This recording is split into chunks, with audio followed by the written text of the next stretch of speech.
복음이란 한자로 말하면 복복자의 소리 음자, 영어로 하면 good news, 좋은 소식이란 뜻인데, 그 복음이 원래 처음으로는 어떻게 쓰여졌냐면 성경 시대에, 그러니까 헬라 시대에 이 복음이란 단어는 우리가 알고 있는 그런 신앙 용어, 그러니까 아주 이렇게 영적인 용어가 아니라 그냥 보편적으로 사람들이 썼던 단어예요. 그래서 성경에서 차용한 것이죠. 그럼 그때는 뭐라고 했냐면, 한번 따라 하실까요? 유앙겔리온이란 단어를 성경은 복음이라고 번역을 한 것인데, 유앙겔리온을 번역하면 이런 것입니다. 유라는 것은 좋다, 기쁘다 그런 뜻이고, 앙겔리온은 엔젤스, 엔젤 알죠? 천사. 정말 천사 같잖아요. 기쁨의 천사란 뜻이에요. 기쁨의 천사. 그러면 이 기쁨의 천사가 언제 나타났냐면, 왕이 백성들에게 나타나면 좋은 소식을 전하려고 나타난 거거든요. 그래서 왕의 생일, 왕의 무슨 행진할 때 축제를 벌이는 것입니다.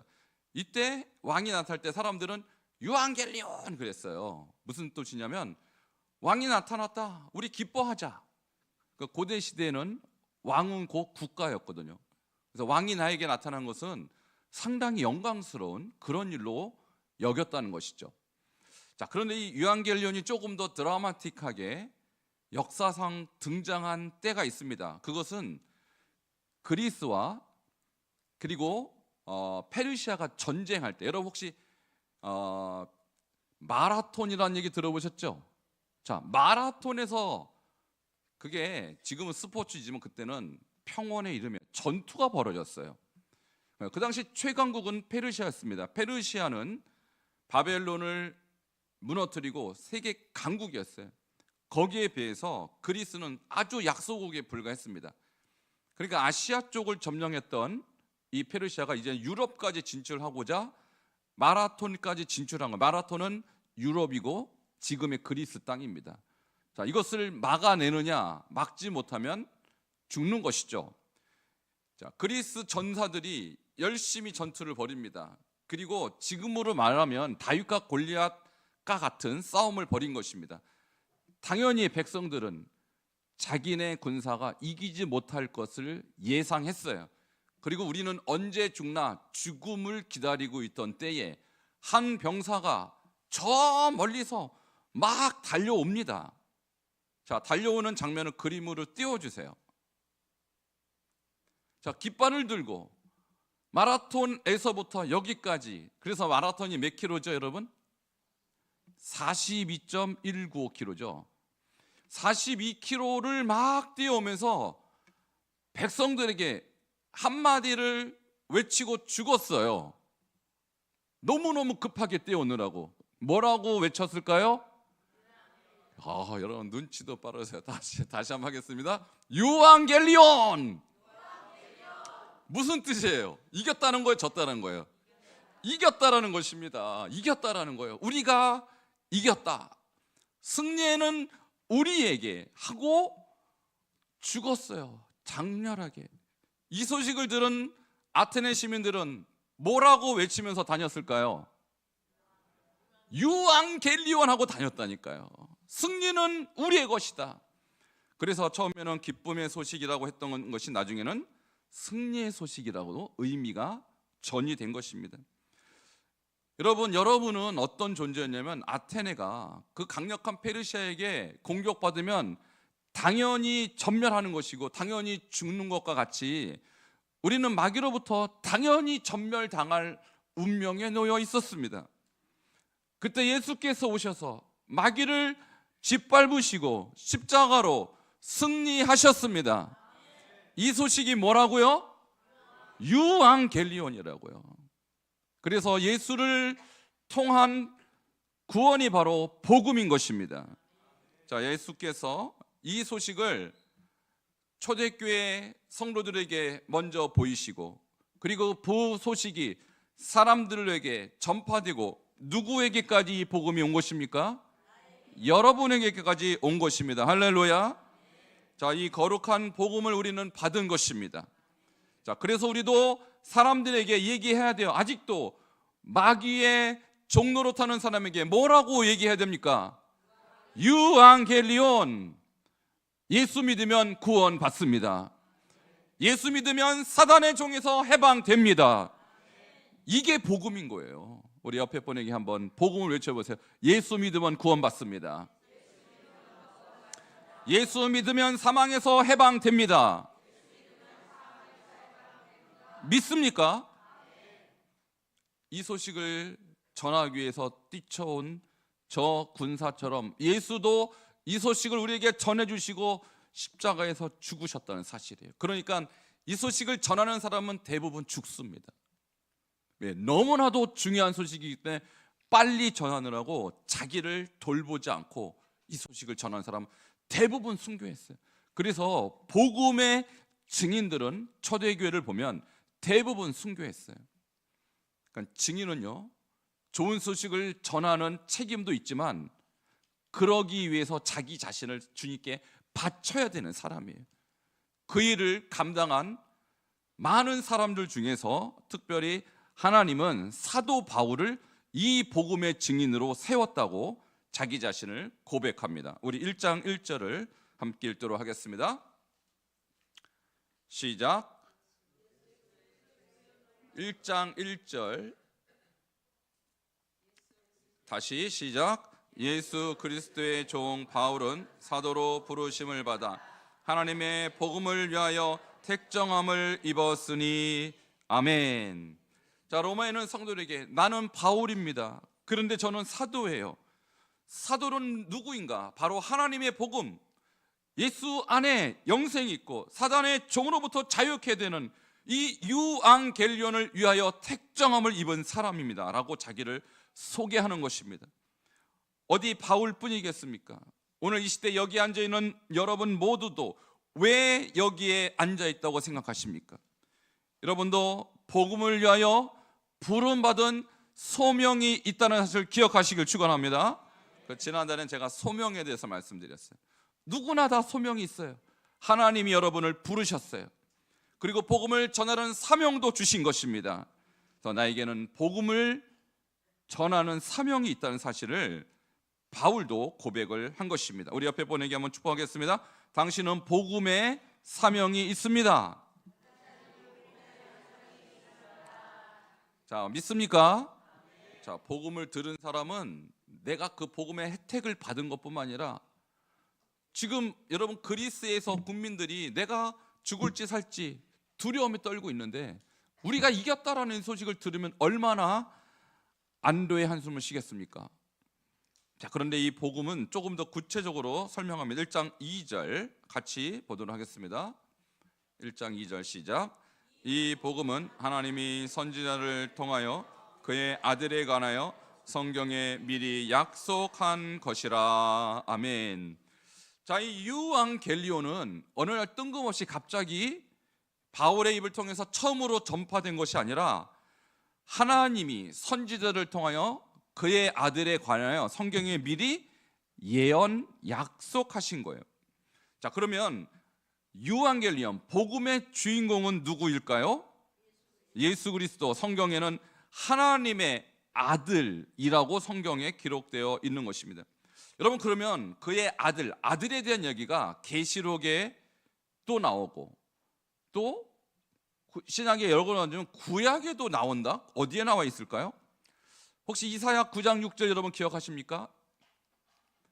이는 한 아기가 우리에게 낳고 한 아들을 우리에게 주신 바 되었는데 그 이름은 기묘자라 모사라 전능하신 하나님이라 영존하시는 아버지라 평강의 왕이라 할 것임이라. 이사야서에 예수가 오기 전에 700년 전에 한 아들을 보내시겠다고 약속하신 것입니다. 여러분, 그 아들이 바로 예수 그리스도이신 것입니다. 자, 복음은 하나님의 아들에 관한 소식이라는 거예요. 그러면 복음의 두 번째 특징은 무엇일까요? 1장 3절입니다. 같이 1장 3절을 읽도록 하겠습니다. 시작. 그의 아들에 관하여 말하면 육신으로는 다윗의 혈통에서 나셨고. 자, 이 아들은 하나님의 아들인 것은 확실하지만 육신적으로는 누구의 후손으로 와야 유앙겔리온을 담당할 자가라는 거예요? 다윗의 혈통. 육신적으로는 다윗의 혈통을 타고나야 된다라는 거예요. 자, 우리를 구원하기 위해서 예수가 오셨는데 아쉽게도 다윗의 혈통이 아니라면 그는 성경에 약속하신 그 아들이 아니라는 거예요. 자, 다윗의 혈통에서 났다라는 것이 성경 이 마태복음 1장 1절에도 또 강조가 됩니다. 마태복음 1장 1절 어떻게 됩니까? 아브라함과 다윗의 자손 예수 그리스도의 계보라. 그래서 아브라함만큼 중요한 인물을 다윗으로 꼽는 것입니다. 자, 근데 원어로 보면 아브라함이 먼저 온 것이 아니라 다윗이 먼저 와요. 다윗과 아브라함의 후손이라고 와요. 그러니까 유대인에게 있어서 우리를 구원할 메시아는 누구의 후손이어야만 되는 것입니까? 다윗의 후손, 다윗의 후손. 그래서 예수 그리스도가 이 땅에 오셨을 때 많은 사람들이 예수를 누구라고 불렀냐면 아브라함의 후손, 그리고 다윗의 자손 예수 그리스도라고 외쳤던 것입니다. 자, 이것은 뭐냐? 그들이 알고 있었던 거예요. 장차 우리를 구원할 메시아는 누구의 혈통으로부터 와야만 되는 거예요? 다윗의 혈통으로부터 와야만 한다는 사실을 알고 있었다는 것입니다. 자, 이것이 복음의 중요한 두 번째 요점이고, 세 번째, 자, 복음은 1장 4절에 중요한 특징이 있어요. 같이 읽도록 하겠습니다. 시작. 성결의 영으로는 죽은 자들 가운데서 부활하사 능력으로 하나님의 아들로 선포되셨으니 곧 우리 주 예수 그리스도시니라. 아멘. 자, 복음의 주인공이신 예수 그리스도가 이 땅에 오셨어요. 다윗 혈통으로 오셨다고요. 그리고 죽으셨어요. 근데 부활을 안 했다면 그는 복음일까요? 아니라는 것입니다. 아무리 다윗의 혈통에서 오셨고 아무리 그가 하나님의 아들이 확실함에도 불구하고 부활하지 않았다면 그는 복음이 될 수 없어요. 왜냐하면 우리의 문제는 죽음의 문제예요. 죄와 사망을 극복하신 분이라야 우리의 복음이 되는 것입니다. 예수만 부활하셨어요. 이 땅에 많은 위대한 인물들이 왔지만 부활한 자는 예수밖에 없다라는 거예요. 여러분, 부활을 믿습니까? 예수가 부활하지 않았다면 이 자리에 여러분 오실 이유가 전혀 없다는 것입니다. 그래서 초대교회 사도들의 부활 이 증거에는 부활하신 예수님을 정했다는 것입니다. 자, 예수님이 정말 부활했는지 여부를 우리는 보통 무엇으로 하냐면, 여러분은 그냥 예수님이 부활했구나 그럼 믿지만, 사실 이것은 믿음의 영역이 아니라 고대의 모든 문서들은 기록이 있어요. 그래서 그것을 통해서 예수가 부활했는지 아닌지를 확인할 수 있다는 것입니다. 자, 여러분 잘 아는 문서 하나를 올려드릴게요. 자, 이게 무슨 문서냐면 광개토 대왕비입니다. 자, 처음 보시죠? 자, 광개토 대왕비는 지금의 중국에 있거든요. 중국에 있어서 한자로 기록이 되어 있는데, 이 광개토 왕이라는 사람은 고구려의 19번째 왕이에요. 근데 19번째 왕인 광개토 왕이 죽고 난 2년 후에 그의 아들 장수왕이, 들어보셨죠 여러분? 장수왕이 우리 아버지가 이렇게 훌륭해요 라고 하면서 광개토 대왕에 대한 역사를 글로 기록했어요. 그러면 광개토 대왕이라는 존재를 우리는 뭘로 알 수 있을까요? 저 기록으로부터 알 수 있는 것입니다. 자, 우리 여러분 광개토 대왕의 존재를 믿습니까? 뭐 아멘까지 할 필요는 없고 그냥 믿냐고요. 광개토 대왕이라는 사람이 존재했다는 거 믿냐고요. 어떻게 믿어요? 어떻게? 역사에 있잖아요. 역사에. 근데 광개토 대왕에 대한 역사는 사실 저기뿐만 삼국유사, 삼국사기, 그 다음에 이것은 우리나라의 문서였고 중국의 문서는 후한서, 송서, 일본에도 문서가 있어요. 일본 서기. 이런 책에도 광개토 대왕에 대한 언급이 있어요. 그러니까 광개토 대왕은 만든 사람이 아니라 실제 인물인 것이 확실하죠? 자, 여러분 믿습니까? 뭐 그냥 우리가 믿는다 그러면 돼요. 이거에는 신앙이 필요 없어요. 뭐가 있으니까? 역사 자료가 있으니까. 그럼 예수님을 우리는, 여러분이 기독교니까 예수님의 부활을 여러분 믿고 안 믿고 이런 거를 고백하지만, 이건 믿고 안 믿고가 아니라 증거가, 자료가 있으면 내가 아무리 기독교가 아니어도 이것은 믿어야 되는 사실 아닙니까? 자, 그런데 예수의 부활에 대한 기록이 너무너무 많다는 거예요. 자, 어디에 먼저 있을까요? 자, 성경에 있습니다. 할렐루야. 자, 우리는 기독교의 경전으로서 그냥 성경을 보지만 기독교의 경전일 뿐만 아니라 역사 자료요 문서로서 성경도 굉장히 중요해요. 그래서 사복음서뿐만 아니라 바울 서신의 많은 곳에서 예수의 부활을 증언하고 있습니다. 성경의 12권이 예수가 부활했다라고 증언하고 있고요. 성경과 관계없는 책에도 많이 나와요. 제가 오전에도 요세푸스 얘기를 했죠. 그 사람이 쓴 유대인 고대사에 예수의 부활 사실이 기록되어 있어요. 요세푸스는 참고로 기독교인은 아닙니다. 그 다음에 로마 역사가 타키투스가 쓴 연대기라는 책도 예수가 부활했다는 기록이 있어요. 그 다음에 역사가 수에토니우스라는 사람도 로마 황제들에 대한 생애를 기록하면서 예수가 부활했다는 증언을 기록했습니다. 자, 그 다음에 로마의 지방 총독인 플리니우스라는 사람도 그가 쓴 서신서에 예수가 부활했다는 사실을 성경이 아닌 일반 편지에도 기록을 해놨어요. 그 다음에 바벨론의 탈무드라는 책에도 이런 예수의 부활 사실이 기록이 되어 있습니다. 이런 책들뿐만 아니라 예수의 생애에 대한 고대 자료는 무려 45개나 돼요. 자, 이렇다면 아까 광개토 대왕에 대한 자료는 6개밖에 없었어요. 근데 예수에 대한 자료는 최소한 60개가 남아요. 자, 이 정도라면 예수님은 실존 인물이요, 그의 부활도 사실인 줄 믿습니다. 자, 이렇게 한 인물에 대해서 고대에서 많이 다룬 분은 예수뿐입니다. 이 예수님의 부활도 우리는 그냥 안 봤기 때문에 신앙으로 받아들이는 것처럼 우리는 생각하지만 실제로는 역사 자료에 너무나도 많이 기록되어 있기 때문에 예수의 부활은 확실한 사실임을 기억하시기를 바랍니다. 자, 그런데 더 중요한 것이 있습니다. 예수의 부활을 목도한 사람들의 이야기가 성경에 나오는데 그 사람들은 너무나도 큰 변화를 일으켰던 것입니다. 먼저 예수의 제자들입니다. 사도행전 2장 32절을 같이 보도록 하겠습니다. 시작. 이 예수를 하나님이 살리신지라 우리가 다 이 일의 증인이로다. 아멘. 불과 얼마 전만 해도 예수의 십자가를 처형을 보면서 나 예수를 모릅니다, 다 도망갔던 제자들이 부활하신 예수를 만나고 그들은 뭐라고 말합니까? 우리가 다 이 일의 증인이로다. 자, 이런 급격한 변화는 예수가 만일 부활하지 않았다면 존재할 수 없는 변화였다라는 것이죠. 자, 그 다음에 사도 바울이라는 사람을 보면 사도행전 9장 20절을 같이 읽도록 하겠습니다. 시작. 즉시로 각 회당에서 예수가 하나님의 아들심을 전파하니. 여러분, 원래 바울은 뭐 했던 사람이에요? 예수 믿는 사람을 핍박하고 죽였던 사람이에요.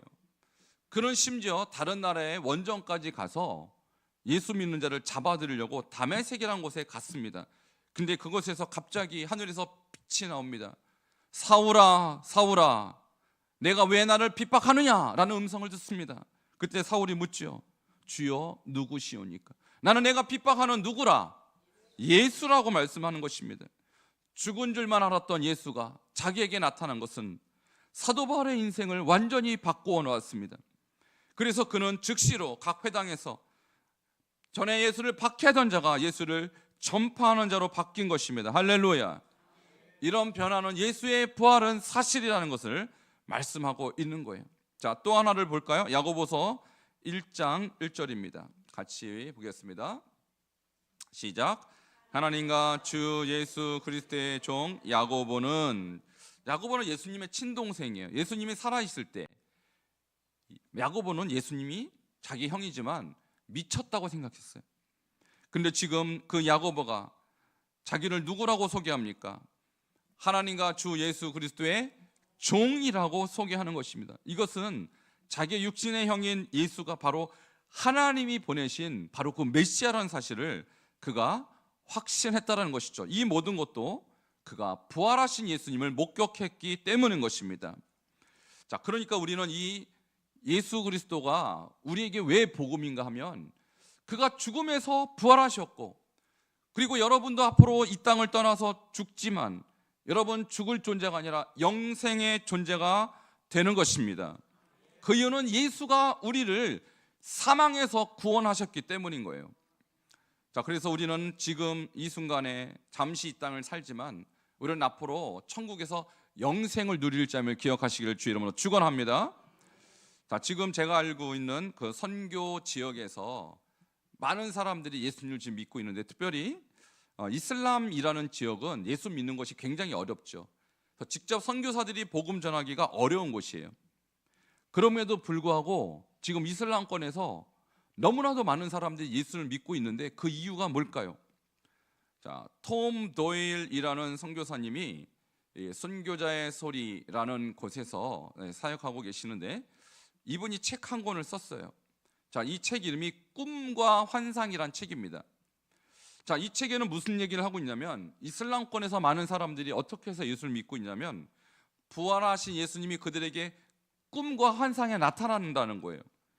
그래서 이슬람의 회심자들의 3분의 1은 꿈이나 환상 중에서 부활하신 예수를 지금도 만나고 있다는 사실입니다. 여러분, 저도 이 중국 이슬람 믿는 사람들에게 복음을 전하면서 어떤 한 자매를 만났어요. 저보다 나이가 아주 어린 그런 자매였는데 너무나도 예수님을 뜨겁게 만났어요. 그래서 제가 당신은 어떻게 예수를 믿게 됐습니까? 라고 물었더니 꿈에서 어떤 흰옷 입은 사람이 자기에게 흰옷을 주더니 이 옷으로 갈아입으라는 거예요. 자, 이거 어디 나오는 구절일까요? 요한계시록에 나옵니다. 이기는 자는 이와 같이 흰옷을 입을 것이요 라고 나오죠. 자, 그것이 4대 교회의 성도들에게 주시는 말씀에 나오거든요. 근데 이 자매가 이 흰옷을 받아 입기가 너무 창피했대요. 왜? 주시는 분이 남자니까 갈아입기가 창피해서 안 받았대요. 그랬더니 자기를 아주 무서운 이 형벌 받는 곳에 데려가서 자기를 벌을 주면서 너는 죄인이니까 지옥 가야 돼. 밤마다 악몽을 꾸는 거예요. 그래서 그 다음날 꿈에 또 나타납니다. 이 흰옷을 입어라. 이 흰옷 입으라는 게 무슨 뜻일까요? 예수 믿어라, 예수 믿어라. 근데 이것이 예수를 믿어야 되는 건지 어떻게 알겠어요?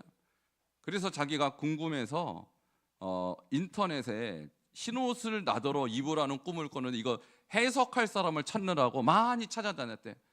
그랬더니 여기서 답이 왔습니다. 뭐라고 답이 왔냐면, 그것은 요한계시록에 나온 이야기고 당신 예수 믿어야 된다 라고 알아들은 거예요. 그래서 그가 성경을 찾아봤더니 정말 예수 믿는 것은 흰옷을 입는 자들이 성경에서 보니까 계시록에 천국에서 하나님 앞에 예배드리는 장면을 이 성경을 통해서 본 것입니다. 그래서 그분이 그래서 예수를 믿게 된 거예요. 할렐루야. 자, 이와 같이 이슬람권이든 지금 복음을 받아들이기 어려운 곳에서 하나님은 계속해서 부활의 능력을 나타내고 계시는 것입니다. 그러니까 여러분도 지금 예수를 믿는데 예수님의 무엇을 믿어야 합니까? 바로 부활을 믿는 거예요. 자, 예수의 부활을 믿으면 우리도 부활할 줄 믿습니다. 오늘 사도 바울이 지금 전한 복음은 그저 예수 믿고 이 땅에서 건강하라고 준 복음이 아닙니다. 사도 바울이 우리에게 전해준 복음은 이 땅에서 행복하라고 전해준 복음이 아닙니다. 그의 복음은 죽음에서 부활하신 예수를 믿고 우리도 예수처럼 영생하라고 주신 부활의 복음인 것입니다. 자, 그래서 예수에게만 생명이 있는 거예요. 자, 기독교도 불교도 이슬람교도 겉보기에는 다 종교예요.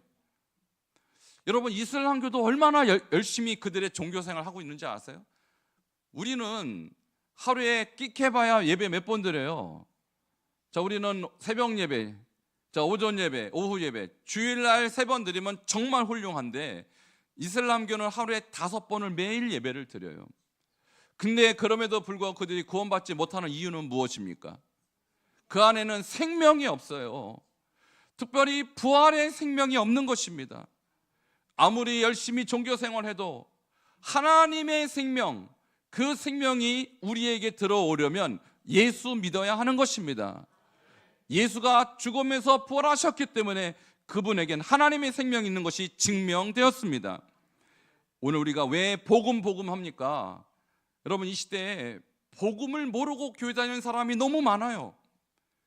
교회 다니면 행복해질 수 있고, 교회 다니면 복도 받고, 교회 다니면 밥도 주고, 특히 우리 교회는 밥이 너무 맛있어서 우리 교회 좋다는 사람도 많아요. 그게 본질이 아닙니다. 여러분이 교회에 나오는 이유는 복음을 듣고 영생하기 위한 것입니다. 근데 그 복음의 핵심이 누구라는 거예요? 예수 그리스도. 그분이 왜 복음의 핵심이 됩니까? 그분이 바로 부활의 생명을 갖고 있기 때문입니다. 예수님이 부활하지 않았다면 그분에게 생명 없는 거예요. 자, 다른 종교에도 저는 나름대로 좋은 철학과 좋은 도덕과 윤리가 있다고 생각해요. 다 나쁜 게 아니에요. 그러나 불교든 이슬람교든 유교든 그들에게 없는 것이 있어요. 그것은 부활의 생명입니다. 그들의 도덕으로 그들은 구원받지 못해요. 그들의 고상한 철학으로 구원받지 못해요. 여러분, 영생 얻으려면 예수의 부활의 생명이 있어야 하는 것입니다. 오늘 교회는 다녀도 부활의 생명을 경험하지 못한다면 우리에게도 구원은 절대로 그림의 떡에 불과한 것입니다.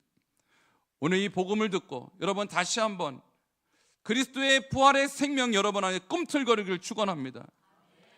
여러분 생각해 보십시오. 생명이 있다 없다는 뭘 보고 알 수 있는 거예요? 움직이느냐 그렇지 않느냐를 보면 알 수 있잖아요. 여러분, 제가 물을 마시고 말을 하고 제가 걸어 다니고 하는 것은 내 안에 생명이 있기 때문이에요. 생명이 없는 사람은 아무리 잘생겨도 돈이 많아도 시체입니다. 영향을 줄 수가 없어요, 사람들에게. 근데 생명이 있으면 그 사람은 반드시 움직입니다. 생명이 있으면 반드시 그분은 활동을 합니다. 그리고 생명이 있는 자는 반드시 다른 사람에게 영향을 줍니다. 근데 여러분에게 생명이 없으면 여러분이 영적으로 아무런 활동을 할 수가 없는 거예요. 그래서 우리에게 정말 중요한 것은 뭐냐면 기독교라는 종교 생활을 하는 것이 아니라 예수라는 생명을 얻는 것입니다. 여러분, 많은 공동체, 많은 종교, 많은 집단이 있지만 생명이 있는 곳은 교회뿐이에요. 교회를 떠나면 생명이 없습니다. 그러나 교회조차도 예수의 부활 생명을 내 안에 집어넣지 못하고 신앙생활을 한다면 그것은 종교 생활에 불과한 것입니다. 오늘 사도 바울이 전했던 이 부활의 복음, 이 생명의 복음, 오늘 이 귀한 헌신 예배 때 다시 한번 여러분 받아들이시고, 특별히 오늘 헌신 예배를 드리는 우리 사라 여성교 안에 이 부활 생명이 충만하시기를 축원합니다. 그리고 우리 교회 모든 성도들, 우리 어린아이부터 어른의 일까지 단 한 명도 이 부활의 능력을 경험하지 못하고 이 부활의 생명이 없이 교회만 다니는 일이 없기를 주의 이름으로 축원합니다. 우리 옆에 분에 한번 축복하겠습니다. 예수의 부활이 당신의 부활입니다. 다시 한번, 예수의 생명이 당신의 생명입니다. 자, 이 생명으로 주님 앞에 영광 돌리고 또 이 세상을 바꾸고 꿈틀거리고 활동하고 전하고 세상을 바꾸는 우리 사라여 성교회, 또 우리 모든 교우들 되기를 주의 이름으로 축원합니다. 함께 기도하시겠습니다. 오늘 복음이란 무엇인가? 라는 제목으로 말씀을 드렸어요. 복음은 기쁨의 소식입니다. 승리의 소식입니다. 죽음으로부터 우리를 승리케 하신 예수 그리스도에 관한 소식입니다. 그 예수 그리스도는 부활 생명으로 우리에게 다가오셨습니다. 오늘 이 말씀을 들었습니다. 주여, 나도 이 부활 생명 예수 그리스도를 나의 구주로 다시 한번 영접하게 하시고 이 예수 그리스도의 부활이 나의 부활 되게 하시고 이 생명이 나의 부활 돼서 내가 가는 곳마다 이 역사가, 생명의 역사가 일어나게 해달라고, 특별히 우리 사라여 성교회가 그런 선교회 되게 해달라고 우리 주여 한번 부르짖고 기도하도록 하겠습니다. 주여, 하나님 감사합니다. 오늘 사도 바울이 전한 이 부활의 생명, 이 복음을 다시 한번 나누게 하심을 감사합니다. 주님이여, 예수 그리스도 안에 생명이 있습니다. 예수 그리스도 안에 부활이 있습니다. 주여, 우리가 예수를 믿을 때에 우리가 구원받고 영생 얻고 지며 영원한 백성이 될 줄 믿습니다. 오늘 우리에게 오셔서 하나님의 부활 승천하셔서 우리에게 기쁨을 주시고 구원을 주시고 영생을 주신 예수 그리스도를 찬양합니다. 이분을 잘 믿고 따라가므로 우리도 하나님과 아버지 영생 얻는 거룩한 백성 될 수 있도록 하나님 함께하여 주시옵소서. 예수님 이름으로 기도하옵나이다. 하나님 감사합니다. 오늘 귀한 말씀을 통하여 복음이 무엇이니 다시 한번 듣게 하시니 감사합니다. 이 거룩한 부활의 복음을 우리가 오늘 다시 한번 영접함으로 우리에게도 부활 생명이 꿈틀거리게 하시고 우리가 가는 곳마다 이 부활의 복음을 전파할 수 있는 그리스도의 증인으로 살게 하여 주시옵소서. 오늘 귀한 헌신을 드리는 사라 여성계가 그런 부활의 능력이 꿈틀거리며 그 능력으로 하나님 앞에 영광을 드리는 거룩한 하나님의 종들로 삼아 주시옵소서. 예수 그리스도 이름으로 기도합나이다. 아멘.